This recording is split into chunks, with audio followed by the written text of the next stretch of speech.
Masaganang food trip at iba't ibang gimmick at tapok sa Binondo, Maynila ngayong inaabangan ang pagpasok ng Year of the Wooden Dragon. Nakisaya pati ang mga fur baby.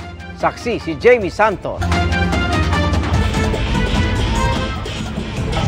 Makulay, maingay at puno ng saya ang pagsalubong sa Chinese New Year sa Binondo, Maynila ngayong taon. Sa Plaza Lorenzo, panay ang picture-taking sa Money Tree at Prosperity Wall na ito.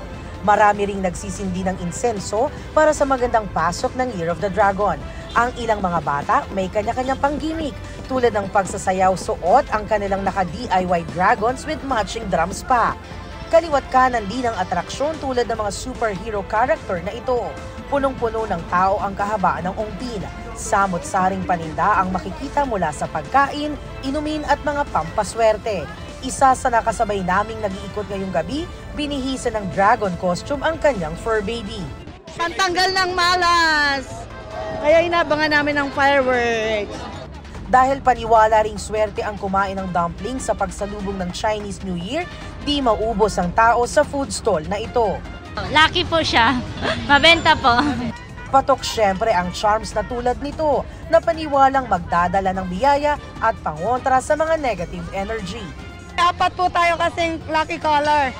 Yung green, emerald green at saka red, yellow and peach po. Pero negosyo naman po sa kulay green ang menu. Anti-bad luck po sa kulay itim, pangontra masasama po. Lucky color natin 2024. Kung ayaw namang makipagsiksikan sa Binondo ngayong Chinese New Year, no problem. Dahil sa Quezon City, may Chinatown din sa Banawe Street. Tikman ang mga sikat na Chinese cuisine tulad ng dim sum, pansit canton, tofu, salt and pepper squid, pork asado, sweet and sour pork rice, chicken feet at tausi spare ribs. Mamili ng mga tikoy at mooncake at mag-food trip ulit sa Chinatown Food, Arts and Crafts Fair.